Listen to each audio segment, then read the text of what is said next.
Okay, so first of all, hi everyone, my name is Tayaz.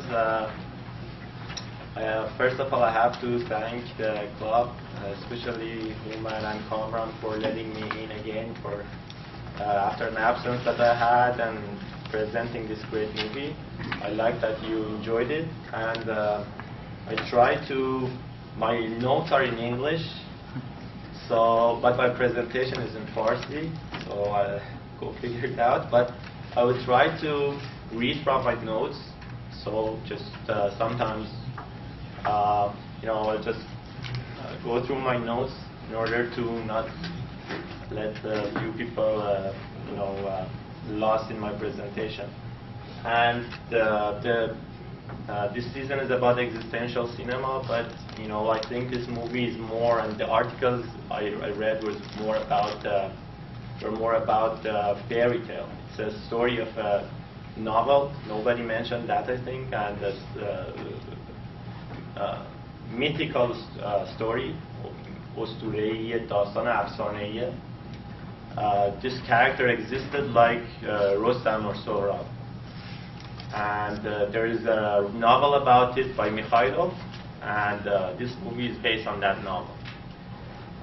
There are a lot of themes. I will talk about Parajanov in the beginning of a few minutes, and I talked about the themes and the forms, and I will talk about the symbolism, hopefully, but the point is, the warning is, when you interpret the symbols with the techniques we have, it's sometimes ruthless, and I hope it doesn't make the joy that some of you had, go away. So, and because it's the mythological film, I put this as a yellow, orange tangerine as a symbol for my presentation. So, پاراژانوف در یه سنت چند ملیتی، 4 ملیتی در واقع زندگی کرده، زندگی هنری و زندگی واقعی در جورجیا، اوکراین، Armenia, and Russia or Soviet Union at the time, right? So گرجستان، اوکراین، ارمنستان و روسیه. حتی اگه به جغرافیاش نگاه بکنید، یه جغرافیای جالبی داره. حتی اگه به جغرافیا نگاه بکنید می‌بینید که گرجستان، اوکراین و به یه شکلی توسط شوروی اومده این جغرافیا رو بهش تجاوز کرده تا یک دوری بیفته، سپریشنی بیفته بین ارمنستان که پاراژانوف از یک سنت ارمنی، از یک خانواده ارمنی میاد، و فیلم بعدیش کالر آف پومگرنت، داستان سایاد نوباس که یک در واقع هنرمند ارمنیه و اونجا علاقش رو به ارمنستان میتونید ببینید و سنت ارمنی میتونید ببینید. این فیلم یک فیلم اوکراینیه، ولی نمیتونید بگید واقعا فیلم اوکراینیه، نمیتونید بگید فیلم ارمنیه به یه معنایی. فیلمیه که از این 4 فرهنگ تغذیه میکنه.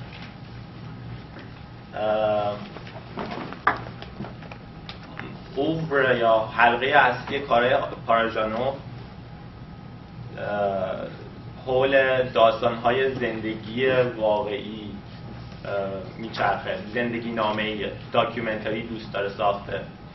ولی جالبیه در واقع کار هنریش هستش که آثارش قبل از 40 سالگی، با وجود اینکه فیلم خونده، یعنی فکر کنید در دهه 1930-40، و من فیلمی که توی فیسبوک شیر کردم از دوژنکو، استاد فیلم تحصیلی پاراژانوف بوده و کسی که فیلم خونده ولی تا 40 سالگی به عبارت خودش فیلمایی که ساخته آشغال و crap بوده. Whatever I made before 40 years old was crap. So این فیلم اولین فیلمی هستی که در 40 سالگیش ساخته و فیلم بعدی Color of Pomegranate.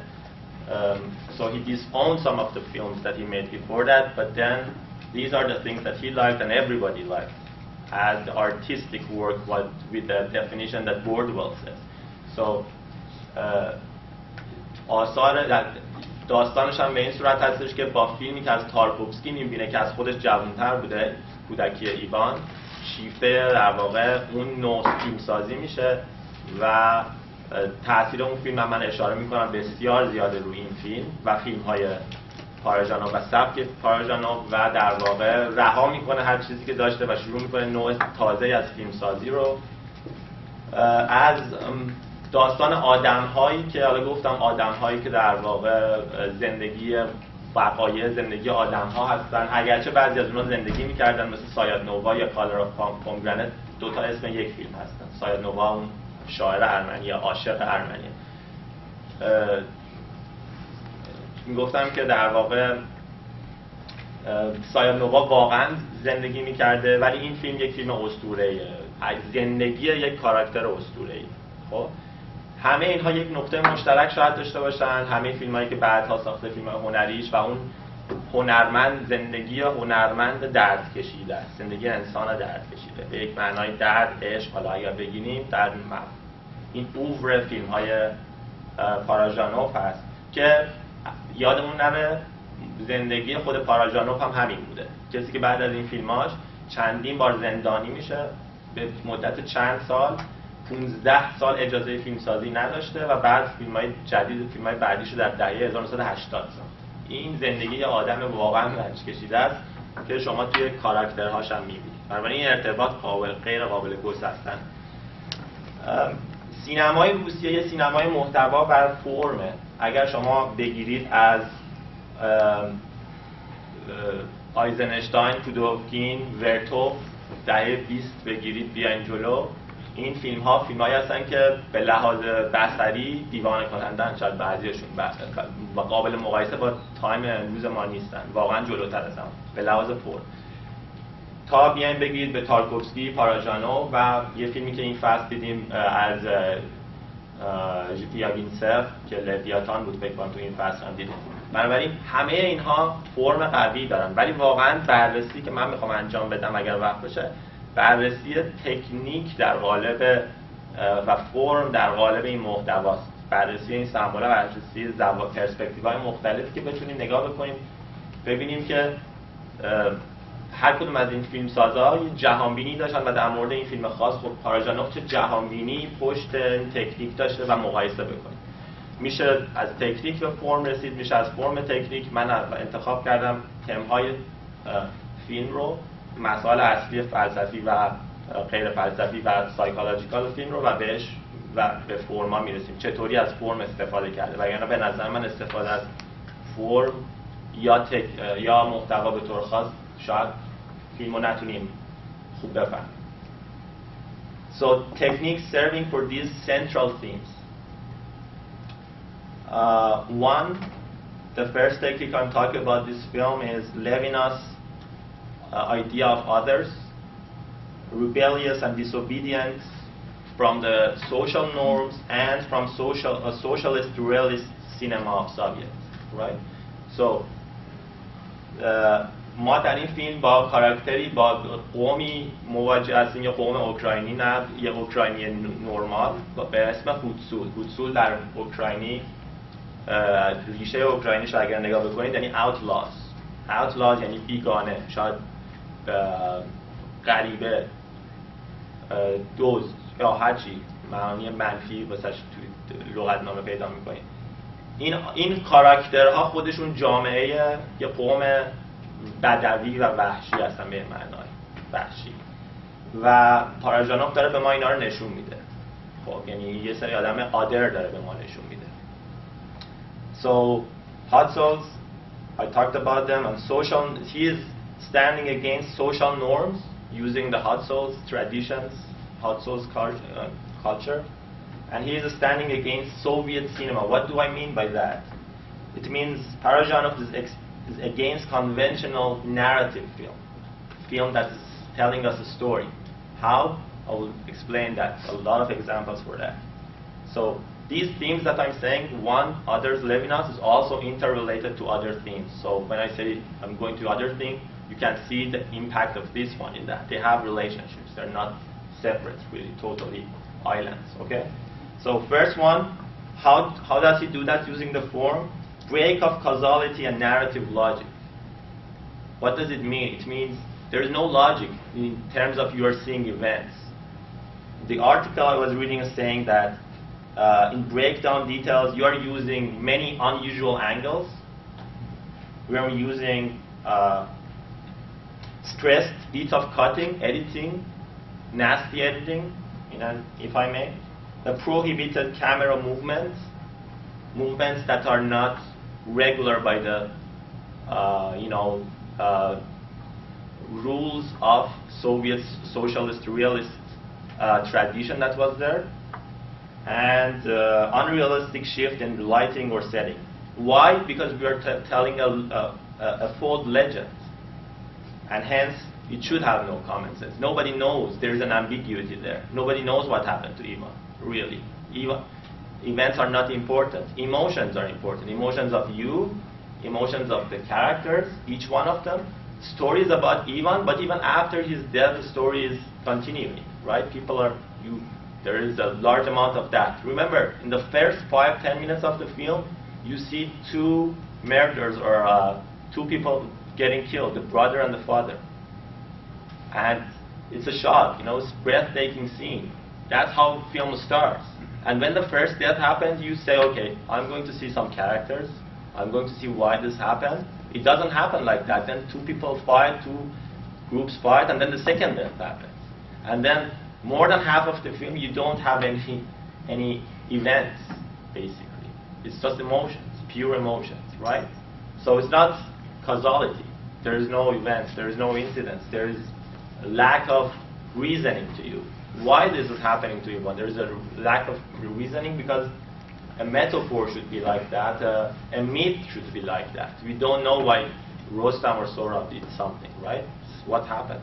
And we have heard, and everybody would give something to the story and would take something out, right? So there's a lot of uncertainty and dizziness in the way that the movie is narrated, and we will talk about that. So he's against the socialist cinema, he's against the socialist norms. That's important to understand the film. That's why you have to be bothered in this film. It's provocative. The second theme is subjectivity versus objectivity, and the idea of mythology. So how does the cinematography of shadows go on? One of the articles I read introduced some interesting thing, an idea of lived space. تجربه زیسته, I would translate it if I may. What does it mean? It means you don't really know the space and time that has passed, but you have experienced it really well that nobody else can say what happened. You don't know your grandmother's exact location, you don't know anything about your grandmother's place, that you have your memories, but you lived it, right? So that's the idea of lived space. This is about a myth, so you are experiencing a lot of lived space. The location of this film is not narrated by events, actions, and places, really. Places are not important. اون صحنه رو به یاد بیارید که با نردبون، صحنه فوق‌العاده‌ای که با نردبون در واقع مادرش و رابطش با مادرش که راهیش میکنه برای اینکه کار کنه پیش اون گوسفند، کسایی که گوسفند میشن. اون صحنه نشون میده که مادر دعا میکنه و بعد از روی پشت بوم میاد پایین و حرکت میکنن. حالا راجع به این صحبت میکنم این ادیتینگ نشده یعنی چی، ولی این نکته مهمه که شما اولا بیرون خونه اید، شما دسترسی به توی خونه ندارید. خب بنابراین اینجا شما حرمتی وجود داره و نمیتونید بهش نزدیک بشید، ولی شما دارید زوایای مختلف رو در قالب یک حادثه میبینید. شما دارید یک فضای تجربه‌ای که خیلی هم فیزیکیه، هم اسپریچواله، هم احساسیه، همه رو با هم نگاه میکنید. تمام لوکیشن های توی فیلم اینجوری هست، لوکیشن واقعی نیستن به معنی. How does this happen? One of the techniques used in the cinematography is montage within the shot, as opposed to montage between the shots, as Eisenstein is saying in socialist realist cinema. Again, the same scene. The ladder is coming. You see the mother. You see there is a rapid shift to Ivan. Then he comes down. You zoom in. There's a rapid shift to mother, and this continues like a long shot with a lot of rapid transitions. First of all, it gives you what? Homogeneity, right? It gives you the continuousness that we all have in our lived experiences. We don't have a discontinuous experience of our grandma's home, if I may. Okay, I'm using that example. Second, apart from the continuity, you have a dizziness or deliriousness and spatial confusion. Okay? هذیان. یه احساس هذیانی دارید و یک همگنی، یک کانتینیوتی.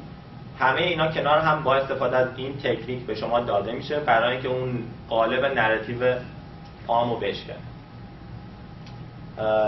بسیاری از این صحنه‌ها ما داریم و یه استفاده بسیار زیبای دیگه. Another experience is using POVs, point of view shots. You see many shots, especially when you see the loneliness, because that's the most important, the loneliness section of the movie phase. You see a lot of shots using this technique, the POVs that are not POVs. What do I mean? The same shift, the same rotation of camera. You see that somebody is talking outside. You see the characters. You turn on. It seems that it's a POV. It's point of view of Ivan. But when the camera turns off, you see Ivan. What happens suddenly, right? You see Ivan there. That's where you're breaking the subjectivity versus the objectivity, right? That's how you intrude that, you confuse the viewer, saying that you're not watching a movie that is objective. You're seeing a movie that you are part of it, he is part of it, and all of the characters are part of the movie. Okay? So that's a major theme and very interesting idea of using them. And sometimes you see very interesting reverse application. For example, using sound and color. I'll explain that. The same part of the movie, loneliness. You see, Ivan is packing his stuff to leave the society, right? You see, some people are rumoring about him, and you see some people are saying, Ivan, after I heard Mashika's death, he was like this. And then the camera zooms out and you go out of the house, the same house, and you see two women standing there, right? Those people were the narrators, but now they're part of the story. You see them. You have a lot of these shots that you see voices, the narrations from outside, but the camera turns around and you see the characters that they're talking. The scene that he was Mashika was dead, you see somebody who is playing something. You're not sure if it's him or it's the music, right? But then when he takes his hand, you see the sound is cut, so you feel that it's him, but you're not sure. This is the play that the director is playing with us, right? This is the trick.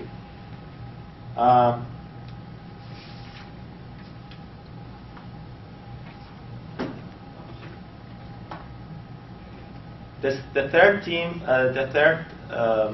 when we are analyzing especially the color and the sound of the movie, the shadows, is the psychological aspect. When you're talking about that, you are also talking about the subjectivity and objectivity, but you're more towards the psychological aspects, right? Color is very strong in this film, and when I'm saying using of color is very important in this film, and it's in your face. You can't not see it, right? There's something wrong with you if that happens. And it's about really, as I said, it's about the characters and it's about us as the viewers. What are the emotions? It's the emotions of the characters. Somebody said the first part of the movie, you see that vivid colors, you see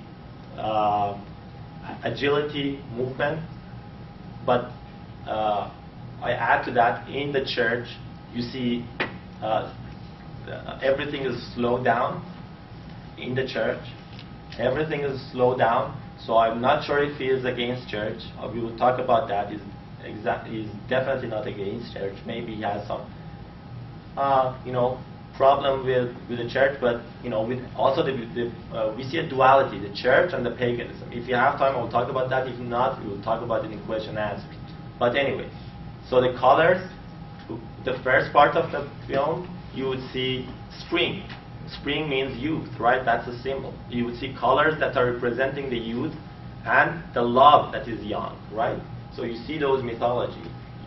Before that, you see winter. That winter, that white, is the innocence of those two children and their love. Then you would see the grow up of their love. You see the spring. You see the emotions are going up, and then the loneliness. It's a sepia color. It's sepia color. It's monochromic. It's not white and black and white. The emotions, lack and even during that period. Then after that, after meeting the second love, Palana, or whatever her name was, you see that again the colors come back, right? And again, when the death is happening, so you see that the sepia color, which is saturated colors, are now turned into very vivid red, which is one article was saying, as Eisenstein says, it's the color of the death. And that's what red means in his movies, red and black, basically. But in this movie, not the color pomegranate, obviously we're talking about the red, the monochromic red at the end when the death happens, which you see there. So you can talk about these obvious symbols there. These are Jungian. In this movie, I believe it's like 50-50, Jungian and Freudian, if you talk about the trends of psychological analysis that you can do. Color of pomegranates, I believe, we can discuss that, is 90% Jungian because of the amount of symbols, obvious symbols. This movie has a lot of Freudian symbols as well. You see a lot of connotations to penis, phallus, whatever, and the Freudian and the man's problems, the manhood problems the character is facing, and I can talk about that. After a few times I saw it's all over there if you watch it again. And so a lot of symbolic objects, I would say, symbolic scenes, shots that show how this man is having a crisis of manhood. And a lot of Jungian representations that, as I said, like you can see them in color, you can see them, the story of a myth. When you are facing a myth, a mythology like this, the story that's about myth, Jung has done a lot of work on that. So Jung معروف با اسطوره شناسی و سمبل شناسیش و قسمت‌های از سمبل‌های این فیلم همه در واقع قسمت‌های از سمبل‌های این فیلم خیلی واضحن. Goat, let's say I'll do a few examples. Goat, you can see a type of manhood, but it's not completely manhood, because when you see that the sorcerer, the character of the sorcerer at the end, has two horses, two strong horses, and sometimes many horses, it shows the intensity of his manhood. When you see a parallel shot edited to Ivan that he is carrying his goats.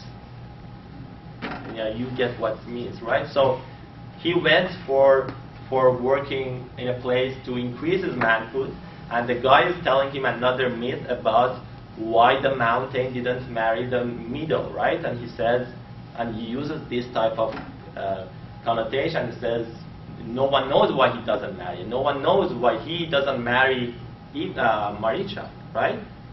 And no one knows what's happening after the second the marriage, right, with him and Palana. So you can see those things. And the other things that I can talk about, time is gone, yeah? Or yeah, you probably have 2 minutes left.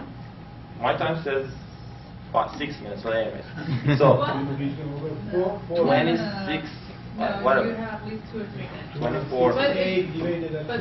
But Whatever, okay. But if you think that So, you can finish it at the kind of line. yeah, I can finish it. So, I talked about the voice, how it shapes the subjectivity and the objectivity, and how it connects to the symbolism as well. I talked about the other theme is the adaptation, right? Many people are saying that this story has been improved. It's one of the exceptions that I've heard, that the story has been improved by from the novel to the film, because the film is the book is using traditional novel writing to show you an event, which is, it could be a real life, but here we are dealing with a metaphor. We're dealing with the symbolism, right? So for example, they say the book is only using past tense. Here you see causality has been changed. For example, in one scene you see that they're talking about Ivan in the loneliness section. You see they're talking about Ivan that he's been drunk in the past, but then you see that he gets drunk in the future, a few seconds later, right? So the time is not really does not matter here. A lot of breaking in time, a lot of real avant-garde techniques he's using to break the classic narrative. You can talk about the impacts of roots of filmmaking, the historical impacts. This is another theme between him and the previous Soviet filmmakers, and also, you know, the give and take between him and even the directors that came later. For example, you can compare his work to Pasolini and Antonioni with the use of color. You can compare it with Dovzhenko, Tarkovsky, how they have this give and take. I talked about his impact from Tarkovsky, Ivan's childhood. I don't know how many people saw Ivan's childhood. 1, 2, 3. There are a few many references to Ivan's childhood. One that the children are following at the end, right? You remember the two young girl and boy are walking together. You see running after each other.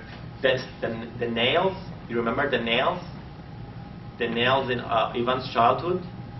The idea of nails, how it's connected to symbol again to manhood, right? You remember there is a scene here in this movie, if you remember, that the door is closed and you see fire in the left side, and the door again opens and you see the story, and then it happens, and then again it happens. It's playing with you, right? You see the exact same thing in Ivan's childhood, Tarkovsky. The scenes that the camera is in the water and you're seeing the character and you see that unstableness. It's there in the dreams of Ivan's childhood, and all of these dreamlike scenes are, I think, borrowed from Tarkovsky, and the important scenes like the youth, the young love, and the idea that I want to talk about at the end, as I said, paganism. I don't know what you can really translate that to Farsi. Bi Khodai, Kufr, یا بهتر شاید بگیم وحشیگری و بدویت که توی این قوم هست تو جای Ivan is not one of them, right? He escapes from the rumors. He escapes from the rumors to loneliness, right? And their love is hurt from the paganism that is involved. So you see that Ivan, and that makes sense in the terms that we shouldn't understand the story, why events are happening. It's a myth. We have heard it like that, okay? But the thing is, as much as Parajanov and Ivan has faith and has love to God within Christianity, everywhere he goes he says glory to Jesus. He is a really faithful person, right? But at the same time, he loves the traditions, he loves the dance. Although those dance betrays him in a way, because you see those dance twice, right? Those rendezvous twice. But the question I want to say at the end, to be critical to the movie as well, after saying that it's a great movie, I want to say is, pose a question here, is that I think Parajanov is playing with the sword, right? It's a double-edged sword. So he's using this mythology as a narrative, he's explaining it, but he's not telling us what he really feels about Christianity and what he really feels about paganism. And he really doesn't answer some of the questions that who is to blame now in this story, and what he really feels about things, about events, what is really his worldview about the love. Should we blame Marichka? Should we blame the sorcerer? Should we blame Palania? Or should we blame Ivan as well? And Parajanov as well? That's what I want to finish with. Thanks.